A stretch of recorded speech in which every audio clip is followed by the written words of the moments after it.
آج کے اس سیشن میں ہم بات کریں گے والدین کے حقوق کے بارے میں کہ ہمارے دین اسلام میں ان کا خیال رکھنا کتنا ضروری ہے کہ جس سے ماں راضی اس سے اللہ راضی، ایک ایک کر کے سب نے چلے جانا ہے۔ اگر آپ کے والدین زندہ ہیں تو اللہ ان کو صحت والی بہترین زندگی عطا فرمائے، لیکن زندگی کی حقیقت یہ ہے کہ سب نے اللہ کے پاس اکٹھے ہونا ہے۔ بوڑھے والدین خدا کی خاص عطا ہیں، وہ مل جائیں تو ان پر رضامندی کے دستخط لینا بہت ضروری ہے۔ اگر وہ راضی ہو جائیں تو ان کی اور خدمت کریں کہ مزید راضی ہوں۔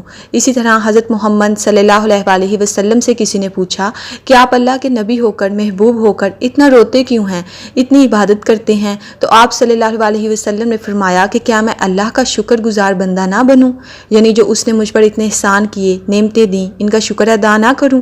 یعنی اگر والدین آپ کو کہہ دیں کہ بچے ہم آپ سے راضی ہیں تو آپ نے مزید خدمت کرنی ہے ان کی، جیسے اللہ آپ سے کہہ دے کہ آپ کی عاقبت سنور گئی ہے اور آپ جنت میں جانے والے ہیں تو آپ نے مزید عبادت کرنی ہے۔ اطاعت کرنے والے ایسی خوشخبریاں سننے کے بعد میں مزید عبادات کرتے ہیں، وہ عبادات میں بڑھ جاتے ہیں۔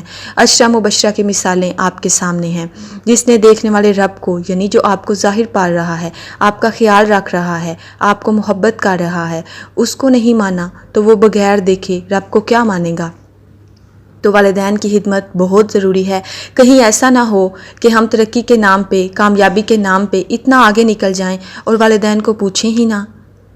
آپ اس وقت تک کامیاب نہیں ہو سکتے جب تک آپ کے والدین آپ سے راضی نہ ہوں۔ ویسٹ میں اور ہم میں یہی فرق ہے۔ یہ والدین جب آپ کو مل جائیں، ان کے ساتھ آپ نے انصاف نہیں کرنا، احسان کرنا ہے جیسے انہوں نے آپ کے ساتھ کیا۔ ہم جتنی مرضی بھی خدمت کر لیں، ہم ان کا حق ادا نہیں کر سکتے، اور جو سب سے بڑا ان کا احسان ہے ہمارے اوپر کہ ہمیں رسول اللہ صلی اللہ علیہ وسلم کی محبت دی، دین دیا، والدین کے ذریعے ہی ملا ہے نا ہمیں۔ اگر اسی ایک بات کو بیس بنا کر آپ ان کی خدمت کرنا شروع کر دیں گے تو اللہ بھی یقیناً آپ سے خوش ہو جائے گا۔ وہی بات کہ اللہ راضی ہوگا تو والدین راضی ہوں گے۔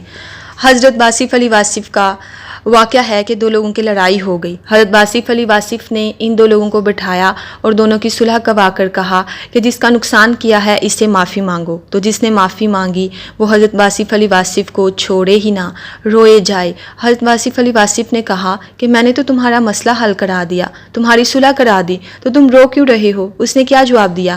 اگر آپ کے والدین زندہ ہیں تو آپ کے لیے بھی ایک موقع ہے والدین کو راضی کرنے کا، اور وہ جواب تھا کہ حضرت باصف علی واصف، اگر مجھے پتا ہوتا کہ معافی مانگنا اتنا آسان ہے تو میرا باپ مجھ سے ناراض نہ مرتا، میں اس کے مرنے سے پہلے اس سے معافی مانگ لیتا۔ بعض اوقات پچھتاوا ہمیں اتنا بڑا ہوتا ہے کہ انسان کو توڑ کے رکھ دیتا ہے۔ بظاہر اس کا معاملہ درست ہو گیا، مگر اس نے سیکھا کیا؟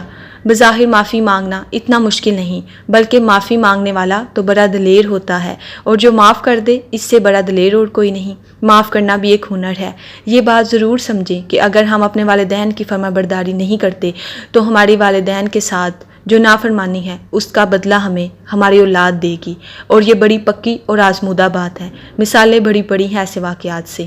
ہم کسی اور کی دعاؤں کی تاثیر ہیں، اسی طرح ہماری دعائیں کسی اور دور کو تاثیر دیں گی، وہ آنے والے لوگوں کو فائدہ دیں گی۔ اس لیے اگر ہمارے والدین اگر ہم سے راضی ہیں، وہ سارے کا سارا فیض تاثیر آگے چلے گی، اور وہ نسل در نسل جو نیکی چلتی ہے وہ برقرار رہے گی۔